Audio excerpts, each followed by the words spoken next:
Well, we're going to take a rough cut run through of an exhibition here at Andre Zarre by Amy Hill.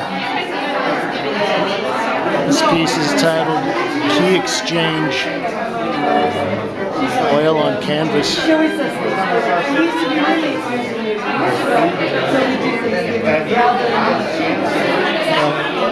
Oh, and there's Colette.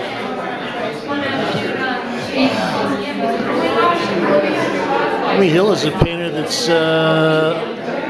been around, especially the Williamsburg art scene, for years. This piece is titled Connection 2010. This kind of makes me think of a pose that I've seen in a Balthus, but it's kind of an interesting case. A lot of this work has a great reference to, or is influenced a lot by Gothic realism, and this particular piece kind of makes me think of a Botticelli figure on the clamshell. This is titled Homecoming, and this is actually a very enlightening exhibition for me, because a lot of Amy's paintings that I've seen before this have been fairly small, little portraits. These pieces are quite a bit larger.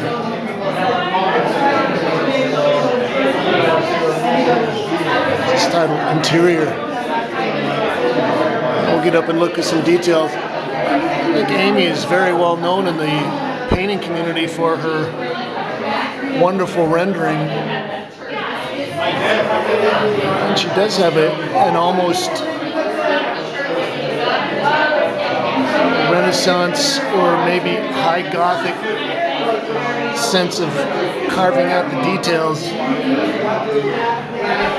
But these new pieces also have a lot of modern references.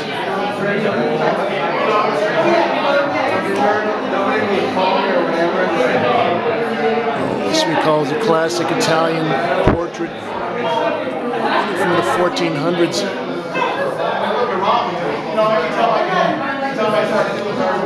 Those two characters could be a couple of angels, except they got their hard rock t-shirts on.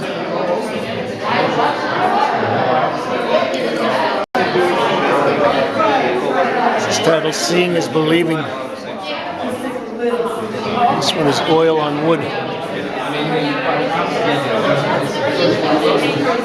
You know, maybe if this was a classic piece from the Renaissance, you would have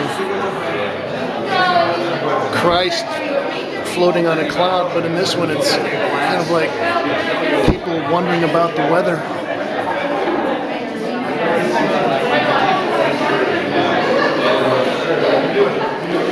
Well, here's some more of her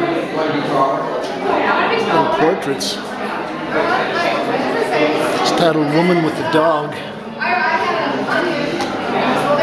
I think one of the interesting things is that even though a lot of these refer to classics, Renaissance, or Gothic portraiture, there's a lot of things about being a human being that you just can't change even over hundreds and hundreds of years. This is a nice piece. Young woman with a bike helmet. Man by the window.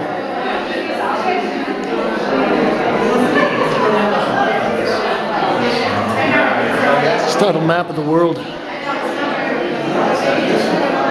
One of the other contemporary artists I was thinking of was George Tooker. You know, he always had these very understated, dramatic scenes.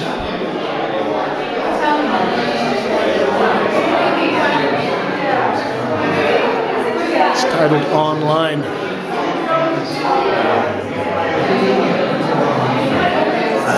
Somehow I was getting a real kick out of this three-quarter portrait of an upgraded view of this guy's nose.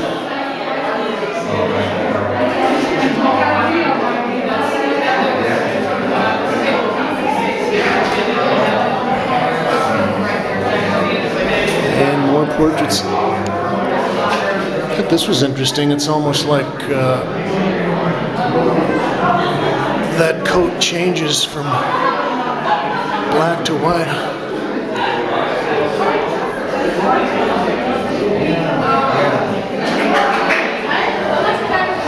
It's kind of like Katie Lang.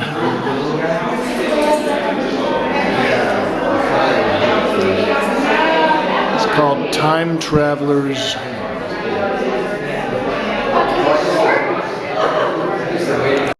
So we're going to talk to Amy Hill a little bit. Tell us about the show, This Modern World. What do you want to know about it? Well, obviously you're influenced a lot by classics, Renaissance, and Gothic painting. How do you hook that up with what's going on in your contemporary world?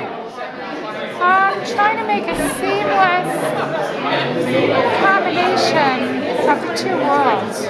I feel like I'm in both worlds at the same time. Like I guess I'm one of those people that feels a little displaced, and I wish like life was simpler, and I kind of envy people. But there's something about being a human being that's carried over from the Dark Ages till now. Being a human being, I'm not sure about that, but I just feel like I envy people that had a simple life back then. I want to keep things like in the medieval times or in the Renaissance. And these are all straight oil paintings? These are oil, yeah. Basically, I like oil and wood. It's more classic, but I use canvas for the larger paintings. Do you work with photography or anything like that? Yeah, I use Photoshop. I make a photo collage first. Really? And then I work from that. So I basically know what the painting's going to look like before I do it. And then doing it, I usually watch a lot of Netflix. I was also noticing, has the work increased in scale recently? A lot of the stuff I saw earlier were maybe up to 18 inches or something, but these are quite a bit bigger. You have to fill a gallery. Have to fill the gallery. Right. Okay. And bigger is better. Thanks, Amy. Okay. Congratulations. Thank you. This is James Kalm coming to you from the Andres Art Gallery, 529 West 20th Street, and Amy Hill's This Modern World. Thanks, Kate.